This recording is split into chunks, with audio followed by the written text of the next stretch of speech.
Welcome back to TalkNorth.com. Thank you for listening. If you can, please download before you listen. It helps our business. I'd also like to thank our producer, Brandon Morton, and let you know if you'd like to sponsor this program or any of the programs on the network, you can reach me at jsouhan47@gmail.com. Starsky. Oh, we were partners.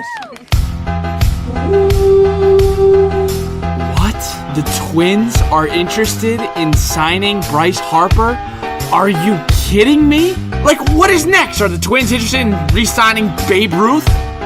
You're listening to Steven Strom on TalkNorth.com. What's going on today? Steven Strom, TalkNorth.com. You're listening to the Strom Sports Show. Great to have you with us today. Alan Sliwa of ESPN LA. He'll join me in just a bit. No negative Dave today. Once again, he's just taken off. I don't know what's going on. He's on vacation in Arizona, and there's a lot of stuff going on. No, I'm kidding. He is swamped and everything at work, so we give him that excuse as always. Work first, podcast second. That's how we roll. So he'll be on probably next week. But yes, Alan Sliwa will break down all the Laker drama. I know if you're not really interested, look, I can't sit here and talk a lot more about the Timberwolves, and they're just a disgrace at this point. They lost to the Magic last night. I mean, it's just been bad, man. It's been really bad. So I wanted to kind of steer the focus and move towards something that's been relevant for this whole week, and it's been the NBA trade deadline, which has taken over the world of sports. I mean, you take a look at the MLB. They have two stars that haven't signed yet in Machado and Harper. You had the Super Bowl this weekend, and you had a lot of major upsets in college basketball, and yet the NBA is where we are talking, and that's what's being talked about. It's unbelievable how much they've dominated this week. I mean, we really talked about 1 or 2 days post-Super Bowl, which never happened, because of the trades. Even leading up to the Super Bowl, you had the Porzingis trade. I mean, they have completely dominated the MLB, the NFL, college basketball, and it's pretty by a pretty big margin. So I wanted to get Alan Sliwa of ESPN LA. He'll bring in some insight about what's going on in LA and what's going on in that locker room. They didn't get Davis. They were going to trade a bunch of assets in Lonzo Ball, Kyle Kuzma, Brandon Ingram, and we'll see what's going on in LA. So he'll come on in just a bit. But before even that, I want to come out and say something about the Minnesota Wild. And I was on the train of them not tanking, but more selling. That was a couple weeks ago, and they strung together a couple wins, and I still feel the same way, because even if they push and push and push, and the Western Conference is so bad, so they probably will get in. Even if they do push, I mean, there's just no shot they're beating Winnipeg or Nashville, for that matter, in a best of 7. I mean, it's virtually impossible. They are so much better, so much more deeper, so much more quicker than this Wild team. I don't even know if they'd win a game, to be completely honest with you. But my thing on this is, the hockey gods are telling the Minnesota Wild, please stop, sell, start over. They are how many signs, and I believe in signs a lot of times, how many times do the hockey gods need to say, Minnesota, Paul Fenton, Bruce Boudreau, you're done. We had to injure Suter last year for the playoffs. We had to injure Dumba this year. And now we have to injure Mikko Koivu, your center, with an ACL tear. How many wake-up calls do the Minnesota Wild need? It's done. It's over. You're not winning. You're not even close to a Stanley Cup victory. You're not even close to a series win at this point. There are signs in life. There are signs in sports. The hockey gods are begging the Wild, please, start over. You're not ready. You had your time. You messed up. You missed your chance. You had your chance against the St. Louis Blues where you finished second in the West. You had your chance when you beat the Avalanche in Game 7 and then you lost in 6 games to the Hawks. You had your chance against the Stars, the Jets, the Blackhawks, the Blues. You had your chance. It has passed now. So now we are going to send injuries to you. Maybe that will wake you up. You lost Ryan Suter last year, and it just decimated this team. They were no longer the same. And to be honest with you, he's not the same player as he was. He's still great, but he's still not the player that he was. We had to injure Spurgeon last year. And now we take away your best player in Matt Dumba, And he is the best player on that team. I mean, he's the energy, he's the juice to that team. And now you take away Mikko Koivu. So now the Wild, who probably put their worst effort, I would say the Red Wing game a few weeks ago and the Oiler game was one of the worst performances I've ever seen this Wild core group and under Boudreau ever play. And that's not an understatement. I mean, you lose to a team that has been just brutal in the Edmonton Oilers. They are 24-25. They lost 16 out of the last 20 games. And now the Wild, who sit at 26-23-5, 57 points in just the god-awful West, are still in the playoffs. They are still in the playoffs. They are the number one wild card spot. They are 4 points out from the third spot in the Central. Is that unbelievable, or is that just me? This is just how bad the West is. I mean, if you're 26-23, you do not deserve to make the playoffs. But then again, they're here. Look, I don't know how else to say it. I'm saying it. A lot of fans are saying it. Now the hockey gods are saying it. Wild, please do us all a favor. Sell. We'll be patient. Just get to the future, get picks, sell these guys, and hopefully we can make a run in a few years. But right now, it's a waste of our time. Alan Sliwa, he's up next.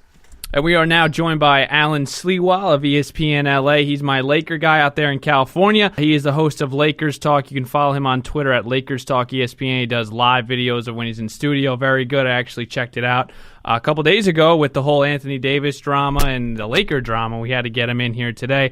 Alan, thank you so much for giving me the time today. You got it, buddy. Thanks for having me on. No problem. Okay, now let's get into just the Lakers in general before we get into the AD drama.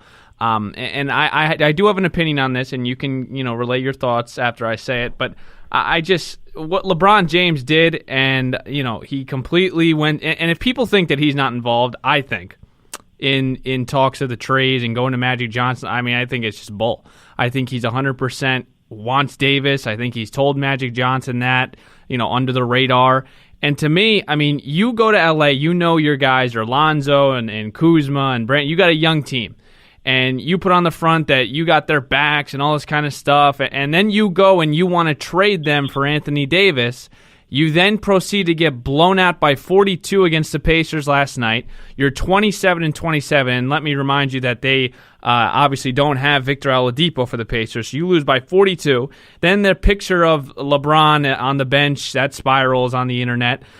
How much do you think the trade drama has affected this team? And just, I want you to come back at me with the overall thoughts of LeBron James. And I don't know. It doesn't sit well with me, Alan.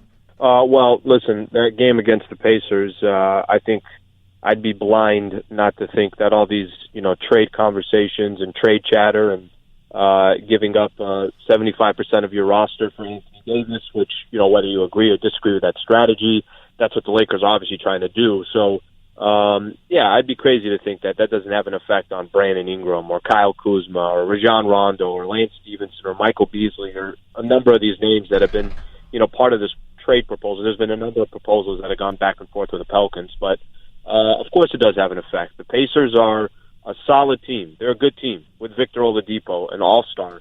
They are they've been struggling since Oladipo has been out, and how they can just blow the Lakers out of the water in a game where obviously they're missing one of their all-stars. The only thing that I can count on this is that the Lakers are they're not all there, and they're not all on the same page, and that has a big effect on LeBron James and the front office. But here's the bottom line: when Magic Johnson went after LeBron James, everything changed. The strategy changed. Nothing was ever going to be the same.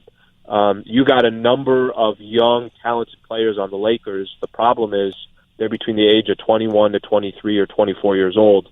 That doesn't fit the timeline of LeBron James. So Magic is probably trying to keep his word to LeBron that the moment you come here, we're going to go get some talent, and he's willing to obviously try and give up the farm to do it.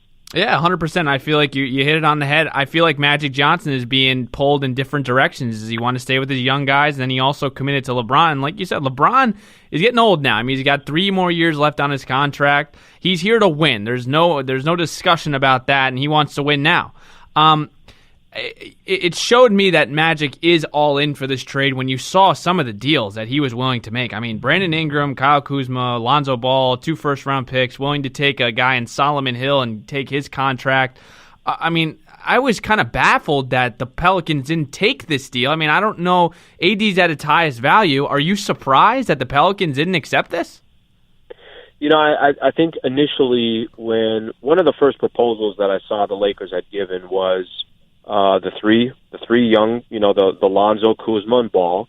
And then I think there was a mix of different players. There was some draft picks and then a little bit of feedback from the Pelicans. Now it was, can you help clean our books a little bit? Can you offer another pick, which the Lakers did? So I thought at that moment, this is going to happen because this is not Magic toying around saying maybe we have the leverage. Right. This isn't a Paul George situation. It's not a Kawhi Leonard situation. It's Magic saying, I'm here to close a deal. I'm not here to, jack you guys around or make you guys feel like you're not getting, full value for Anthony Davis, as much value as the Lakers can. Obviously, they only have so many assets. So I thought a deal was happening. I think what bothered me in the negotiation was, and I guess probably the wrong word here is negotiation, because typically in a negotiation, both sides are working together to try and put a deal together. Right. But for the Lakers, it's pretty much, Magic just just coming in with a proposal and then it's crickets.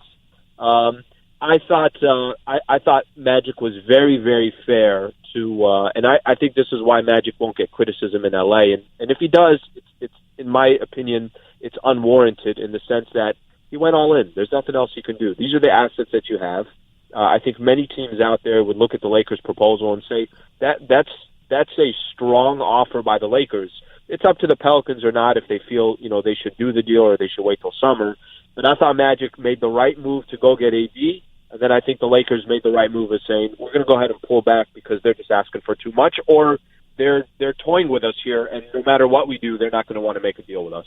Now, how does this change the whole team chemistry moving forward? Because this is the example I give you. It's like LeBron has his 3 kids, Kuzma, Lonzo, and B.I., and you want to put them up for adoption, and you don't tell them, and then they figure out, all right, they don't have the right home to go to, and then we take them back because you just have to.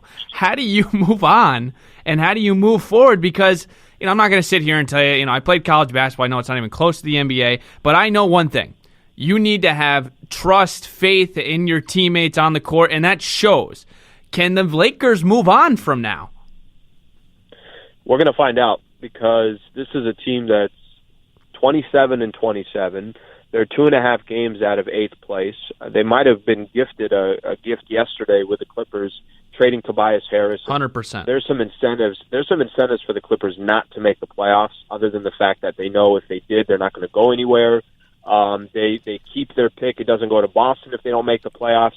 Jerry West is obviously building for the offseason. So Lakers might just stumble into the playoffs, and for a franchise that hasn't made it in 5 years, and you've got LeBron James, I think it's critical that they make the postseason this year. But to answer your question of what kind of effect will this have, I have no idea. I really don't. And I would be lying if I didn't say that some of these players won't take this personal. Why wouldn't they? Young players have never been in this situation before. I think there's probably players also, too, that think LeBron's talking out of both sides of his mouth. And what I mean by that is, saying that this is just part of the business and, these guys just got to be professional. But probably behind the scenes, LeBron is saying, listen, let's get me some more talent that is much closer to my age or players that are in their prime. So we're going to find out what it means. And I literally, I've spent a couple of days talking about this now. It's a test to see if they can get AD.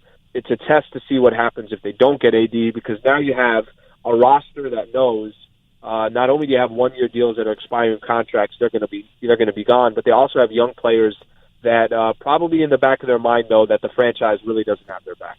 We're here with Alan Sliwa of ESPN LA. All right, Alan, if the Lakers got AD, would that even be enough? I mean, I know I listened to your show. I know your point was, would Anthony Davis be willing to take a pay cut because you kind of need that third star? Two things here. Do you think they'd be good enough to take down the Warriors even if they got AD? And do you think AD would take a pay cut? So this year, this was